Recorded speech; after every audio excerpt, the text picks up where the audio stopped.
Hey, Shalom Israel. Today is the 43rd day of the Omer count. And today I'd like to talk about something because you'll notice today is also the third day of the week. And so we're really a week out from Shavuot, which may beg the question, I thought Pentecost was always on Sunday. And so I want to address that issue even right now, and just look at the scripture here in Leviticus chapter 23. Verses 15 and 16, and you shall count for yourself from the day after the Sabbath.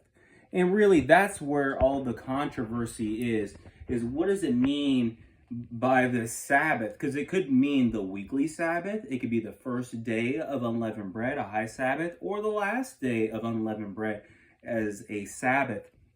And I'd like to back up just real quick. I'll come back to that passage, but in the same chapter, 23 of Leviticus, verse 11, it tells us this, and he, referring to the priest, shall wave the sheaf or the Omer before Yahuwah for your acceptance on the morrow after the Sabbath. The priest waves it.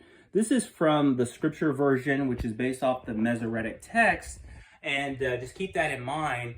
I'd like to also show the Septuagint, which is basically the Greek version of the Tanakh and then translated over. This is the same verse. And he, that's a priest again, shall lift it up the sheaf or the Omer before Yahuwah to be accepted for you on the morrow of the first day. The priest shall lift it up. So this version has the first day. The other one has the Sabbath. So which one is it? Is it the first day or the Sabbath? Well, it's actually both, because the first day of unleavened bread is a high Sabbath. And once you understand the morrow after the Sabbath, the priest lifts it up and we begin our count, then we can continue. Let me just read here. And you shall count for yourself from the day after the Sabbath, which will fix it to the 16th day of the first month. No matter what day it lands, the 16th day of the first month will always start the Omer count. From the day that you brought the Omer of the wave offering, 7 Sabbaths, they shall be perfect. So the first thing we're counting in this scripture here is 7 perfect Sabbaths. Now, these perfect Sabbaths are distinct from the Sabbath mentioned earlier, and they're called perfect, or referring back to creation. There are 7 of them. Matter of fact, this coming Sabbath will be the seventh of the 7 Sabbaths. Even until the time after the 7th Sabbath, you shall number 50 days. Then you shall offer a new grain offering to Yahuwah. So in this passage here, we have 7 weekly Sabbaths, and we're going to have a conclusion of 50 days going up to Shavuot. But the scripture also tells us something interesting in Deuteronomy chapter 16, verse 9. There's something else we're counting. Count 7 weeks for yourself. Begin to count 7 weeks from the time you begin to put the sickle to the grain. That's really important, because the day that is the 16th day of the first month, we're counting 7 weeks, 7 Sabbaths, 50 days. Now, I want to just give you one proof text today from the scripture that in the year of the Exodus, when they came out, Shavuot was on the 3rd day, just like this year.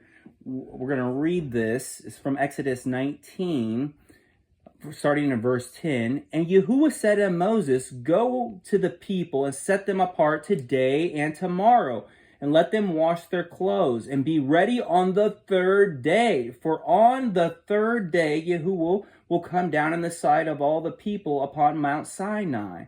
Skipping to verse 15. And he said to the people, be ready for the 3rd day, and do not come near your wives. Then it came to pass on the 3rd day in the morning that there were thunders and lightnings and a thick cloud on the mountain. And the sound of the trumpet was very loud, so that all the people who were in the camp trembled. So 4 times it tells us that it was on the third day. We know this is not the third day of the month, the third month. You can never have Shavuot on the third day of the third month because you'll never have 50 days. It's too short of a period of time. It's also, we know it's not a festival, a 7-day festival, the third day of a festival, because Shavuot is one day. So by just taking the text literally, we know it is the third day of the week. And and that is the same thing that's going to happen this year. Shavuot will land on the third day, which is thematically connected to the third day during creation, when first fruits came up from the earth. Also, there's another really important reason for looking at this, because the scripture tells us the Messiah rose on Miaton Sabbaton in the Greek, and it literally means the first of the Sabbaths, the first of the 7 Sabbaths counting to Shavuot. And it doesn't matter what version, Greek, all the languages say the Messiah rose on the first of the Sabbaths. In order to be the first of the Sabbaths, the Omer count already had to start on the 16th. Remember, the 15th is the Sabbath in question. The morrow after the Sabbath, you begin your count of the 7 perfect Sabbaths, the 7 weeks, and an inclusion of 50 days. So if Messiah had risen on the first day of the week, it would have been a completely different scenario, because the Omer count, the first Sabbath would have been the following week, and it would not line up with the scripture. So we have a problem here. We are going to either follow what the scripture says, that Messiah rose on the first of the Sabbaths, or we're going to follow the traditions of men. So, and this is a major thing. A lot of people, there's no justification for a Pentecost always on the first day of the week. Now, some days, if in the years that the 16th lands on the first day of the week, now you'll have Shavuot on the first day of the week. Otherwise, it can float around the calendar depending on when Shavuot lands. The 16th lands, Shavuot will be on that same day that year. So hopefully this clears up some confusion on how to count the Omer according to Scripture, and how Messiah, and how even in the Renewed Covenant writings, it actually is a major proof for the death, burial, and resurrection of Yahushua Messiah. Shalom.